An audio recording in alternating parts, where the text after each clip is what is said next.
Hello everyone. Our today's topic is heredity. And before we do that, let us try to understand the meaning of some of the terms, like what is heredity, what is inheritance, what is variation, and few others are like inherited traits, dominance, and recessive characters, etc. So let us first try to understand what is heredity.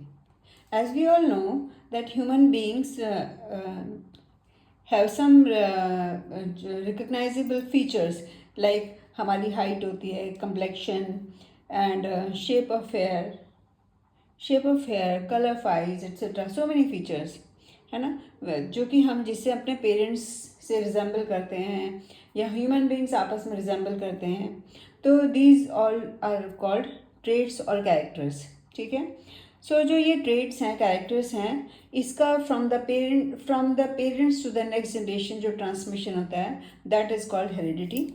So the transmission of characters from parents to the next generation of their और to their like offspring is called heredity. Okay, so this process is actually called inheritance, and this inheritance is the process by which characters are passed on from parents to the progeny, and it is the basis for heredity. Okay, so जब inheritance means कि क्या हम inherit करते हैं अपने parents से और वो नेक्स्ट जनरेशन में जाता है, that is called inheritance. And जब इनहेरिटेंस होता है ना, तो क्यों होता है ये सब, क्या है इसका, एक बहुत ही हम थोड़ा सा हमें डीप में जाना होगा. बहुत डीप नहीं जा सकते, अपने लेवल तक ही रखना होगा, क्लास 10 के लेवल तक. बहुत डीप चैप्टर है, बट हमें अपना क्लास 10 के लेवल को मेंटेन रखना पड़ेगा. ठीक है. तो जो पेरेंट्स हैं, जैसे जो हेरिडिटरी इन्फॉर्मेशन होती है ना, वो हमारे कहाँ पे प्रेजेंट होती है, हमारे गैमेट्स में प्रेजेंट होती है ना, मेल गैमेट और female gamete of the parents. तो जब गैमेट्स जो है लिंक बनाते हैं, लाइक दो गैमेट्स मिलते हैं, मेल एंड फीमेल गैमेट, तो फिर वो क्या बनाते हैं, वो नेक्स्ट जनरेशन का जायगोट बनता है. उस जायगोट के अंदर all the characters of the parents, दोनों मदर एंड फादर दोनों के कैरेक्टर्स आ जाते हैं, and that information is passed on to the next generation. And इन्हीं को हम बोलते हैं कि जो ट्रेट्स हैं वो नेक्स्ट जनरेशन में कैसे चले गए, कि पेरेंट मदर फादर के जो ट्रेट्स हैं वो नेक्स्ट जनरेशन में कैसे पहुँचे. तो this process is actually inheritance, and ये सारे कुछ चीज़ों को हम बोलते हैं हेरिडिटी. ये जो हमारा बड़ा टॉपिक है, इसको हम बोलते हैं हेरिडिटी. अब जो हम वी ऑल नो कि हम एक जैसे सारे के सारे ह्यूमन बींग्स एक जैसे दिखाई देते हैं. किसी का कलर डिफरेंट है, एंड किसी का हेयर डिफरेंट है, हाइट अलग है, इतने सारे ट्रेट्स हैं, डिफरेंट ट्रेट्स हैं, and different traits means different characters हैं, है ना. तो हर ट्रेट के लिए क्या क्या रीज़न है कि इतने सारे ह्यूमन बींग्स होने के बाद भी सब बिल्कुल डिसिमिलर हैं, no one is like alike, सारे के सारे अलग दिखाई देते हैं. इसका रीज़न कुछ तो होगा, है ना, कोई तो रीज़न होगा बिहाइंड दिस, कि क्या सारे के सारे ह्यूमन बींग्स एक जैसे दिखाई देने के बाद भी कोई भी मिलता नहीं है, कोई भी एक जैसा नहीं है. सारे कैरेक्टर, सबके नाक हैं, कान हैं, आँख हैं, सब हैं, बट सबकी अलग अलग हैं. कोई भी हम ये नहीं बोल सकते he is exactly like him, कि तो इसलिए ये क्या क्या इसके अंदर क्या एक बड़ा हमारे पास एक सीक्रेट है, क्या है यहाँ पर. तो ये एक्चुअली रीज़न क्या है कि जो जो कैरेक्टर्स होते हैं ना, है ना, जो भी हमारे जो कैरेक्टर्स हैं वो किस पे डिपेंड करते हैं. हमारे जो न्यूक्लियस है, न्यूक्लियस के अंदर क्रोमोसोम्स हैं, क्रोमोसोम के अंदर हमारे जीन्स हैं, है ना. तो ये जीन्स हैं, ये they work in pairs, and there is a pair of gene for each characteristic of an organism. like tallness के लिए हमारे पास दो जीन्स होंगे, एक या तो टॉल शॉर्ट या टॉल टॉल, कुछ भी हो सकता है, डिपेंड करता है कहाँ से हमारे पेरेंट्स ने हमें क्या दिया है. ठीक है. And each parent possess a pair of genes for each characteristics on a pair of chromosomes. लेकिन क्या होता है कि जो हर पेरेंट है, लाइक मदर या father, they passes only one of the two genes of the pair to each for each of the characteristics to their progeny through gametes. Okay, like mother से एग आया और father से sperm आया, तो उन दोनों के अंदर जो कैरेक्टरिस्टिक्स हैं उनके अंदर जो भी उनके फीचर्स हैं, उनके ट्रेट्स हैं, सारे फीचर्स के लिए एक एक जीन्स प्रेजेंट है। एंड तो एक जीन्स हमारा आया हमारे फादर से, एक हमारा मदर से। तो जब ये दोनों जीन्स मिले तो एक कंप्लीट पेयर कंप्लीट हुआ, एक पेयर कंप्लीट हुआ, and that is called gene pair, and that will go into the next generation. तो इसलिए वो कंप्लीट होने के बाद अब हमारे पास ये you can think about it कि कैसे जो कैरेक्टर्स हैं one generation to next generation आया, कि हमारे पास जो नंबर ऑफ क्रोमोसोम्स है वो भी मेंटेन रहा, क्योंकि फादर से हमारे पास half the number of chromosomes आए जिनके अंदर अलग अलग जीन्स के कैरेक्टरिस्टिक्स हैं, मदर से हमारे पास half the number of chromosomes आए। इस तरह जब दोनों वो फ्यूज़ हुए, जायगोट बना, तो जायगोट के अंदर जो नॉर्मल नंबर ऑफ क्रोमोसोम्स है वो मेंटेन हो गया। इस तरह से हमारे जो एक तो नंबर ऑफ क्रोमोसोम्स मेंटेन रहते हैं, ये भी एक इम्पॉर्टेंट क्वेश्चन है कि कैसे मदर से भी क्रोमोसोम्स आते हैं, फादर से भी क्रोमोसोम्स आते हैं, स्टिल जो बेबीज़ बनते हैं उनके अंदर नंबर ऑफ क्रोमोसोम्स मेंटेन रहते हैं। ठीक है, ये हमारा दूसरा टॉपिक हो सकता है, बट हमने एक देख लिया कि कैसे जायगोट के अंदर नंबर ऑफ क्रोमोसोम्स मेंटेन रहते हैं। ठीक है, तो जब ये जो कैरेक्टर्स आए हैं, तो जब मदर से और फादर से जो कैरेक्टर्स आए हैं मिले हैं वो, तो उसके अंदर बहुत सारे वेरिएशंस आ सकते हैं।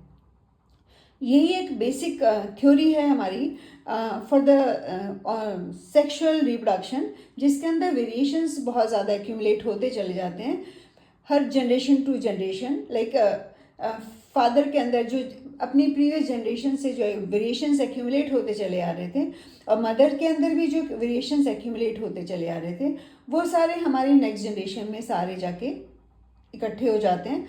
तो यू कैन थिंक कि इतने सारे वेरिएशंस आए थे और वो नेक्स्ट जनरेशन में सारे के सारे जाके मतलब वहाँ पे स्टेबल हो गए। ठीक है, तो अब ये वेरिएशन होता क्या है, कि वेरिएशन की ज़रूरत क्या है। तो वेरिएशन नहीं होगा तो क्या होगा कि हमारे यदि क्लाइमेट के अंदर बहुत ड्रास्टिक कोई चेंज आ जाता है, तो एक टाइम के बाद हम सारे के सारे हो सकता है कि कोई सर्वाइव ना कर पाए, लेकिन few of the like species या कोई भी हमारे पास ऑर्गेनिजम्स हैं जो कि इन चेंजेस को सर्वाइव कर पाए। उन लोगों की बॉडी ने उस चीज़ को अडॉप्ट कर लिया बिकॉज ऑफ द वेरिएशन। उन्होंने जो चेंजिंग एनवायरनमेंट के अकॉर्डिंग अपने आप को अडॉप्ट कर लिया, तो वो सर्वाइव कर जाएंगे। तो इसलिए हम कह सकते हैं कि variation is important for the like evolution और द सर्वाइवल द स्पीसीज़ की, कैसे वो सर्वाइव कर सकते हैं चेंजिंग एनवायरनमेंट में। तो हम समझा सकते हैं इस तरह से कि variation is the degree by which progeny differ from their parents depending on the nature of variations. Different individuals would have different kinds of advantage. For example, bacteria which can withstand heat will survive better in a heat wave. Selection of variants by environmental factors form the basis for evolutionary process. Like you see, selection of variants by environmental factors. कौन से variation को select किया जा रहा है environment से, जिससे कि वो इवोल्यूशन में हेल्प करे, बेनिफिशियल हो। ठीक है, ये हमारे तीनों टर्म्स क्लियर हो गए। इनहेरिटेंस क्या होता है, हेरिडिटी क्या होता है, वेरिएशन क्या होता है, और उसके एडवांटेज क्या होते हैं। ठीक है, नेक्स्ट हमारा टॉपिक है इनहेरिटेड ट्रेट्स। वो हमने देख लिया वैसे तो, कि inherited traits the traits which we inherit from our parents, है ना, उन्हीं को तो हम बोलेंगे अब इनहेरिटेड ट्रेट्स, है ना। अक्वायर्ड ट्रेड्स तो अलग होते हैं। अक्वायर्ड ट्रेड्स मीन्स कि हमने कितना पढ़ लिख लिया, हमने पीएचडी कर ली, हम डॉक्टर बन गए, इंजीनियर बन गए, दीज आर एक्वायर्ड ट्रेड्स। या हमने कोई स्किल सीख ली, लाइक हमने डांसिंग सीख ली या फिर हमने सिंगिंग सीख ली, we are good in singing, तो ये हमारे एक्वायर्ड ट्रेड्स हैं जो हम अपनी लाइफ में अपने आप को डेवलप कर लेते हैं। लेकिन ये these are not inherited traits, these we can develop over a period of time. ठीक है, तो जिसमें जब इनहेरिटेड ट्रेट्स है ना, जैसे हमारे जो ईयर हैं, वहाँ पे ह्यूमन में जो ईयर लोब्स होते हैं, कुछ में फ्री ईयर लोब्स होते हैं और कुछ में अटैच्ड ईयर लोब्स होते हैं। तो क्या व्हाट डू यू थिंक, ये किस टाइप का कैरेक्टर है, ये किस टाइप के ट्रेट्स हैं? ऑब्वियसली ये एक इनहेरिटेड ट्रेट है, क्योंकि ये तो हमने डेवलप नहीं किया ना, कि हमने अपने कान ऐसे अटैच कर लिए या फिर हमने अपने फ्री कर लिए ईयर लोब्स। तो ये एक इनहेरिटेड ट्रेट है, और ये है ना, क्योंकि ये हम जो ईयर लोब हैं can not be acquired by choice, these are there by the process called inheritance. ठीक है, तो इसमें हम कुछ नहीं कर सकते, हमारे पास जो हमारे ईयर लोब हैं हमें उसी के साथ रहना होगा, है ना। नेक्स्ट हमारा टॉपिक है, इसमें हमारे जो डेफिनेशंस का जो नेक्स्ट हमारे पास आते हैं, दीज आर कुछ टर्म्स ऐसे आएंगे जो कि हमें पहले से जान लेने चाहिए कि फिनोटाइप क्या होता है, जीनोटाइप क्या होता है। तो फिनोटाइप मतलब कि कैसे हम दिखाई देते हैं, है ना, जो कैरेक्टर्स जो कि बाहर से विजिबल हैं, हमारी हाइट है, हमारी हेयर हैं, किस टाइप से दिख रहे हैं, तो उसके अंदर सिर्फ बाहरी जो फिजिकली जो दिखाई दे रहा है, this is phenotype. The characteristics which is visible in an organism is called phenotype. For example, being tall और dwarf are phenotype of a plant because these characters are seen by us. ठीक है, जैसे इसके लिए जो phenotype है, वैसे तो ये capital T will give us tall, है ना, और स्मॉल टी ये हमारा यहाँ पे इन दोनों को मिला दिया मैंने। यहाँ जीनोटाइप शो कर रहा है ये कि जो टॉल है, टॉल में क्या क्या आ सकता है, टॉल में जीनोटाइप दिखा रहे हैं कि जीनोटाइप मतलब कि जीन्स कैरेक्टरिस्टिक्स, लाइक किस तरह से जीन्स का कॉम्बिनेशन है। तो जैसे genotype shows the genetic constitution of an organism, it is the description of genes present in an organism. Like हमने यहाँ पे देखा कि टॉलनेस क्या हुआ, ये फिनोटाइप हो गया। बट इसका जो जीनोटाइप है दैट इज कैपिटल टी, या फिर ये और क्या हो सकता है, capital T small T will also give us tall trait. And for dwarf, for an organism, for a human being to become a dwarf, or a plant to become a dwarf, so it has to be capital T. Capital T is not there because capital T is a dominant trait. It should be small t, right? So for tall characters, it should be one capital T is sufficient to make it tall, but to make it dwarf, both the genes should be small, like small t and small t. That will make it dwarf. Okay, so because here the tallness is the dominant trait, and जो dwarfism है, that is a what? Dwarfism is a recessive trait. Okay, so one more topic is there, that is called homozygous. Homozygous means, like we have seen here, capital T, this is homozygous because if an individual have similar gene pairs, then it is called homozygous, like it is capital T, or it can be small t. But for heterozygous, both the gene pairs should be different, like capital T, small t, and it will make a plant tall, but it is a heterozygous. Okay, because as I have said, one capital T is sufficient to make it tall, but it is a heterozygous because both the genes are different, like one is capital T, one is small t. Okay, so these topics are, first of all, like many scientists were doing experiments on this, but Mendel have done a lot on this topic. So he has formulated few of the laws, and that's why we call it Mendel's law of inheritance. He has done a lot of work on this. He was he was a priest, and he was doing in a monastery. He was working in a monastery. There he had a lot of time. So he was doing experiment on the garden pea plant, and there was some of the reasons why he selected garden pea plant. So let me give it in detail. So our thing is like monohybrid inheritance and law of segregation. So monohybrid inheritance means we are discussing just one trait at one time. To trace the inheritance of a single pair of contrasting characters among the pea plant, Mendel crossed the purebred pea plant and noted their occurrence in progeny of succeeding generations. Okay, तो उसने क्या किया कि उसने जो garden pea plant को उसने cross कराता रहा, और उसने तब तक कराया जब तक कि उसको प्योर ब्रीड ना मिल गई, जैसे लाइक कैपिटल टी और या फिर स्मॉल टी. ठीक है, क्योंकि उसको एक्सपेरिमेंट करना था, तो he was trying to find कि वो जो उसको प्योर होमोजाइगस कैपिटल टी और होमोजाइगस ही स्मॉल टी चाहिए था. तो उसने उनको ये काम किया और he tried to find that. So he conducted cross-pollination experiments using several true breeding pea lines. A true breeding line is one that is having undergone continuous self-pollination. Self-pollination से उसने उनको true breeding करता रहा. ठीक है। That shows the stable trait inheritance and expression for several generation, बहुत generation तक उसने करते करते करते करते उसको फाइनली प्योर ब्रीड मिली, लाइक जिसके पास दोनों के दोनों लाइक जो कैपिटल टी है या फिर स्मॉल टी है।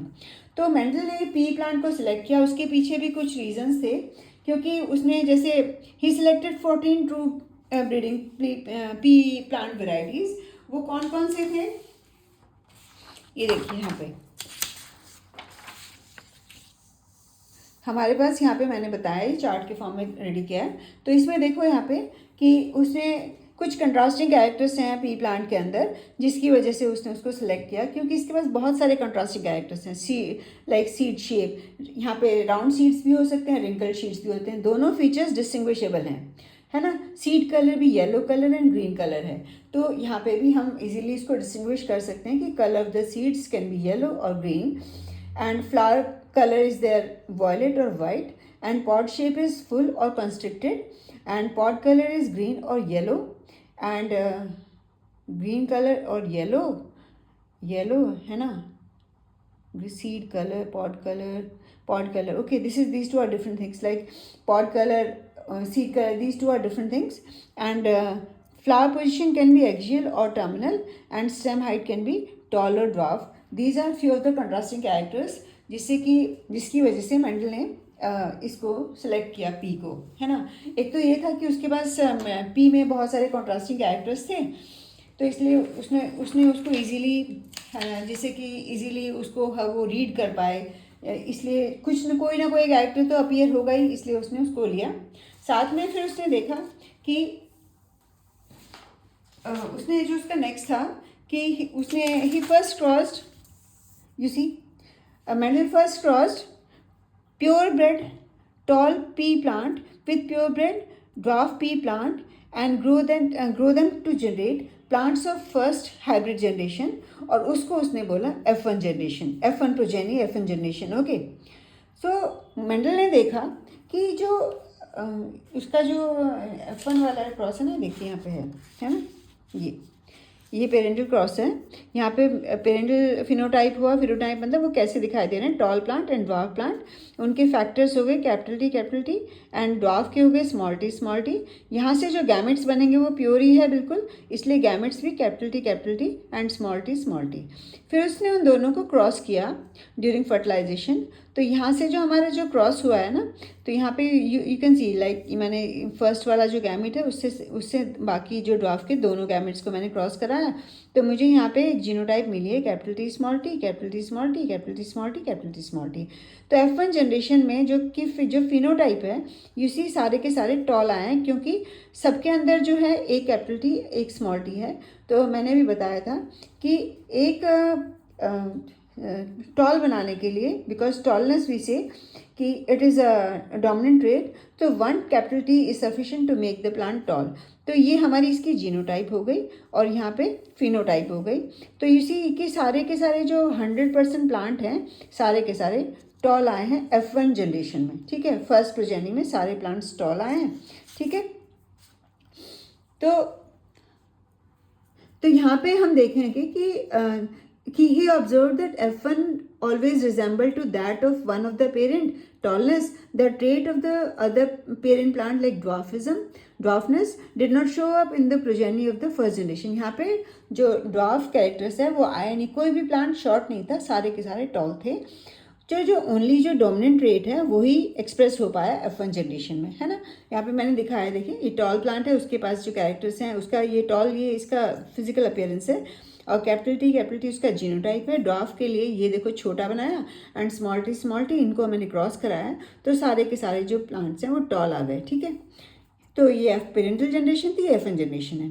उसके बाद मेंडल ने क्या किया कि जो Mendel then self pollinated the F1 tall plants and found that tall plants and dwarf plants were obtain in the second generation. तो यहाँ पे हमारा क्वेश्चन था कि जब टॉल प्लांट्स को हमने जो F1 जनरेशन के टॉल प्लांट्स जिनका जो जीनोटाइप था कैपिटल टी स्मॉल टी, उनको जब क्रॉस किया गया, है ना, उनको जब क्रॉस किया गया, सेल्फ पॉलिनेट किया गया एक्चुअली, तो उनको जब सेल्फ पॉलिनेट किया गया तो वहाँ पे उन्होंने देखा कि सेकेंड जनरेशन में जो कुछ प्लांट्स जो हैं वो शॉर्ट भी बने। तो इसका मतलब ये हो गया कि जो शॉर्टनेस है वो छुप नहीं गया, it was there, it was hidden somewhere but it was there. बस फर्स्ट जनरेशन में, F1 जनरेशन में it was dominated by the dominant trait, इसलिए जो फर्स्ट जनरेशन में रिसेसिव ट्रेट आ ही नहीं पाया, तो फर्स्ट जनरेशन में सिर्फ डोमिनेंट ट्रेट आ पाता है। ठीक है, तो यहाँ पे हमने देखा कि F1 क्रॉस ये हमारा हो गया। फिर जब हमने F1 को क्रॉस किया तो यहाँ पे टॉल प्लांट लिया, उनके यहाँ पे हमने फैक्टर्स लिए कैपिटल टी स्मॉल टी, यहाँ पे ये जीन्स बन गए। तो जीन्स में कैपिटल टी स्मॉल टी आया। ठीक है, अब हमारे यहाँ पे इन दोनों को मैंने क्रॉस किया, cross of the gametes during fertilisation, तो मुझे यहाँ पे मिले कैपिटल टी मिला, capital small T and one यहाँ पे स्मॉल टी भी आया। तो जो स्मॉल टी आया उसका क्या, वो क्या शो कर रहा है, वो शो कर रहा है कि यहाँ पे एक प्लांट जो है उसमें शॉर्ट कैरेक्टर भी आया, तो मतलब वो शॉर्ट दिख रहा है, मतलब वहाँ पे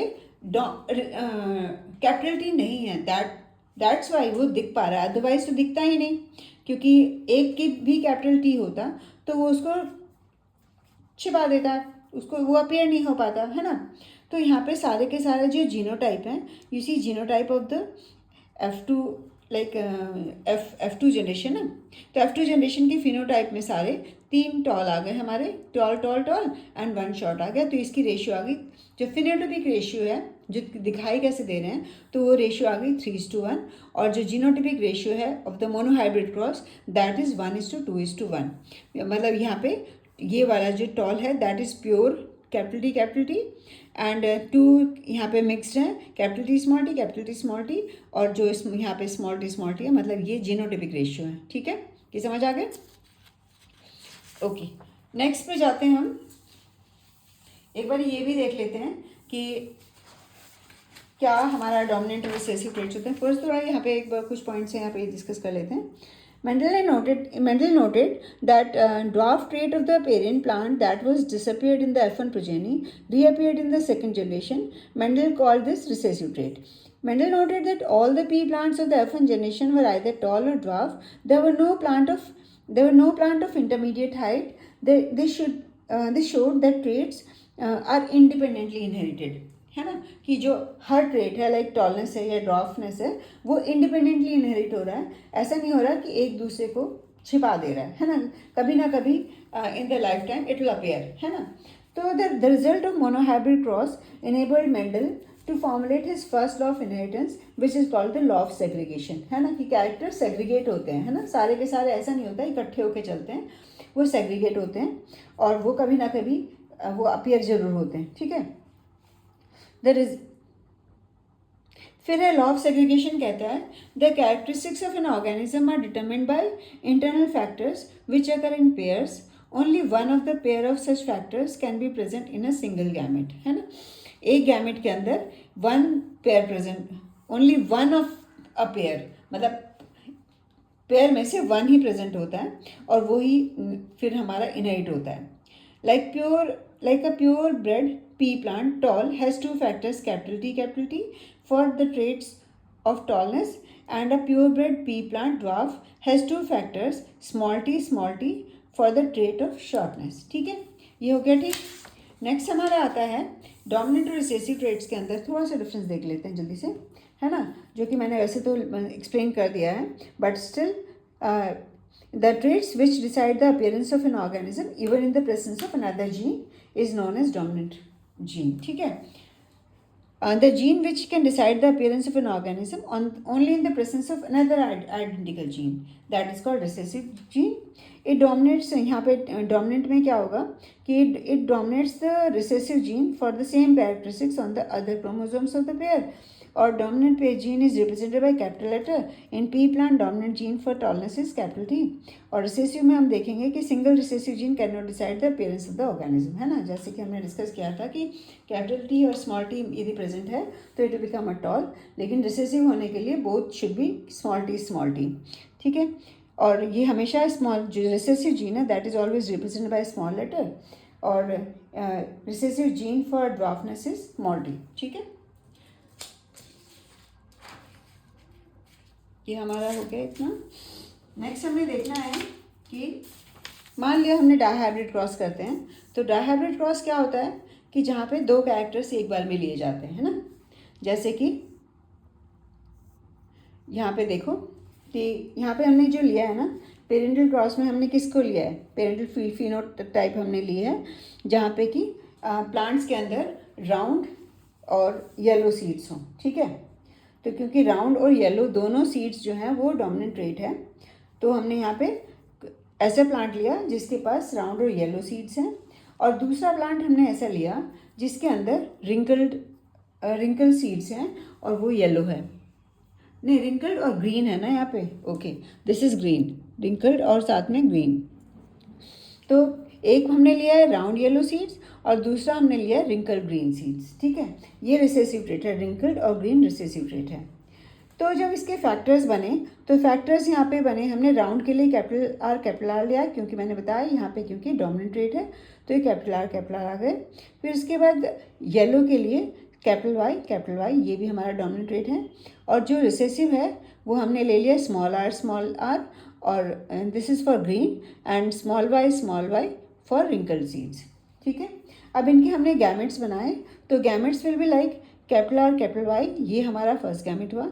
दूसरा वाला, क्योंकि यहाँ पे दो ट्रेड्स एक साथ आ रहे हैं ना, डायहाइब्रिड क्रॉस है ये, यहाँ पे दो कैरेक्टर्स लेकर चल रहे हैं, जिससे कि हम और फर्दर एक्सप्लेन कर पाएँ कि जो ट्रेड्स हैं वो कैसे एकदम से सारे के सारे ट्रेड्स कभी ना कभी अपीयर होते हैं, तो इसलिए उसको दिखाने के लिए हमें ये करना हो रहा है।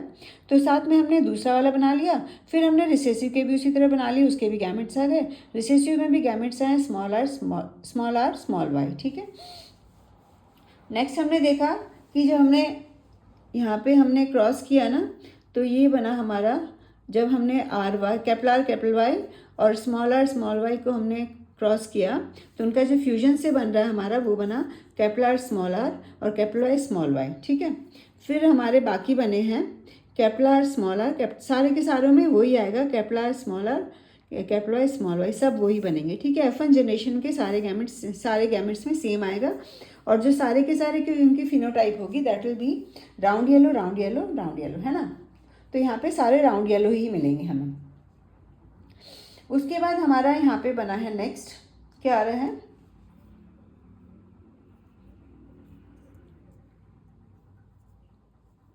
इसके पास क्या है ना, ठीक है, ओके। नेक्स्ट हमने देखा कि अब ये फिनोटाइप हो गया हमारा, जीनोटाइप भी मिल गया हमें, है ना। F1 जनरेशन के ये सारे कैरेक्टर्स आ गए हमारे पास। अब F1 क्रॉस हमने बनाना है। F1 क्रॉस के लिए हमने F1 में जो हमें ये हमारा जो जीनोटाइप आया था उसको उठाएंगे हम, और उससे हम उसकी फिनोटाइप हमने देखी थी राउंड येलो और राउंड येलो, ठीक है। उनसे हमने फैक्टर्स निकाले, तो फैक्टर्स हो गए हमारे, ये 4 फैक्टर्स हो गए, capital R small R, capital Y small Y, और इससे हमने गैमेट्स बना लिए। उनके इनहेरिटेंस से हमने नहीं, मतलब उनके हमने जब क्रॉस किया तो उससे हमारे बने हैं capital R capital Y small Y, ये यहाँ पे देखो capital Y capital R small Y, और यहाँ पे स्मॉल आर कैपिटल वाई और small R small Y. So ये हमारे गैमेट्स हो गए, ठीक है। ये हम ले सकते हैं कि ये मेल हो गए या ये फीमेल हो गए, है ना। इन दोनों को हमने ले लिया कि यहाँ पे एक तरफ हमने मेल एक तरफ फीमेल ले लिया, है ना। ये वन हाइब्रिड हो गया, other hybrid, okay. So next हमने देखे, जब हमने क्रॉस कराया तो हमने देखा यहाँ पे क्या देख रहे हैं हम इसको, कि यहाँ पे तुम देखो कि कैपिटल, मैंने ये सारे मान ली, इसको मैं मेल लेती हूँ, ये फीमेल लेती हूँ, तो मेल और फीमेल जब फ्यूज़ होंगे तो क्या बनाएंगे, कैपिटल आर और कैपिटल वाई। इसको हम बता सकते हैं कि इसमें क्योंकि दोनों ट्रेड्स जो हैं दोनों कैपिटल हैं, तो हम इसको बोल सकते हैं राउंड येलो, क्योंकि डोमिनेंट ट्रेड है तो दोनों ही अपीयर हो रहे हैं। फिर दूसरे वाले में कैपिटल आर स्मॉल वाई, तो जब ये दोनों फ्यूज़ हुए तो यहाँ पे बने कैपिटल वाई स्मॉल वाई, ठीक है। तो यहाँ पे भी क्योंकि एक ही स्मॉल वाई है तो भी यहाँ पे राउंड येलो सीड ही आएगा। फिर नेक्स्ट वाला हमारे बनेगा, हमारा जो बन रहा है वो है capital R small R capital Y, ये हमें राउंड येलो देगा। लास्ट में हमें दे रहा है कैपिटल आर स्मॉल वाई, ये भी हमें राउंड येलो देगा। इस तरह से हमने सारे के सारे जो हैं सबके हमने इस तरह से हमने क्रॉस बना लिए। ये हमारी टेबल कंप्लीट हो गई। यू सी हेयर, तो यहाँ पे कुछ राउंड येलो हैं और कुछ राउंड ग्रीन भी हैं और कुछ रिंकल्ड येलो भी हैं ठीक है, और कुछ रिंकल्ड ग्रीन भी हैं। इस तरह से तुम देख सकते हो कि यहाँ पे जो सारे कैरेक्टर्स अपीयर हुए हैं, यहाँ पे मिक्सचर भी हुआ है ना, कि जैसे राउंड येलो प्योर था और रिंकल ग्रीन प्योर था, तो ये दोनों तो आए साथ में कुछ मिक्स्ड भी आए हैं, लाइक राउंड के साथ ग्रीन गया है और रिंकल के साथ येलो आया है, तो कैरेक्टर्स इस तरह से भी मिक्स होकर भी आए हैं। ठीक है, तो ये हो गया हमारा। तो इसको हम क्या बोल सकते हैं, तो इससे हमारे पास क्या क्या है, मेंडल के कुछ जो लॉज हैं, वो law of dominance, law of segregation और लॉ ऑफ इंडिपेंडेंट असॉर्टमेंट। तो ये लॉ ऑफ इंडिपेंडेंट असॉर्टमेंट है कि सारे के कैरेक्टर्स कभी ना कभी अपीयर हो रहे हैं, तो इस लॉ ऑफ इंडिपेंडेंट असॉर्टमेंट। ठीक है, कभी कभी क्वेश्चन आ जाता है ह्यूमन के ऊपर बेस्ड होकर। ये देखिए यहाँ पे ह्यूमन का थोड़ा मैंने बनाया है, इसको भी देख सकते हैं थोड़ा सा, कि जो ह्यूमन के अंदर है वहाँ पे 3 अलील्स हैं ऑफ अ जीन, लाइक उनको बोलते हैं हम IA, IB and small I. ठीक है, तो हर each person possess on any 2 of the 3 gene allele, और जो IA और IB हैं, है ना, ये दोनों allele these are dominant over small I. तो मान लिया IA और IB प्रेजेंट हैं, तो हमारा जो ब्लड टाइप होगा ऑफस्प्रिंग का, दैट विल बी AB, है ना। तो और मान लिया IB और स्मॉल आई है, तो वो फिर हमारा ब्लड टाइप B बन जाएगा, और IA IB है तो फिर AB बनेगा। ठीक है, तो यहाँ यू सी इधर पिक्चर एंड मैंने टेबल बनाई है। IA मान लिया allele from 1 parent, allele from this parent 2, तो IA से हमारा जो जीनोटाइप ऑफ द ऑफस्प्रिंग बनेगी IA and the blood group will be A। IA IB से AB बनेगा, IA से A बनेगा, IB IA से अगेन AB बनेगा, एंड IB से अगेन B बनेगा, एंड IB से B बनेगा, and small I will give O blood group. ठीक है, तो इस तरह से ह्यूमन का भी थोड़ा सा कर दिया है, जिससे कि कई बार क्वेश्चन इस पर बेस्ड होकर भी आ जाता है, तो यहाँ पे भी हमें थोड़ी सी हेल्प हो जाएगी। तो इस तरह से आई थिंक हमारा टॉपिक क्लियर हो चुका है। So okay for today, thanks all.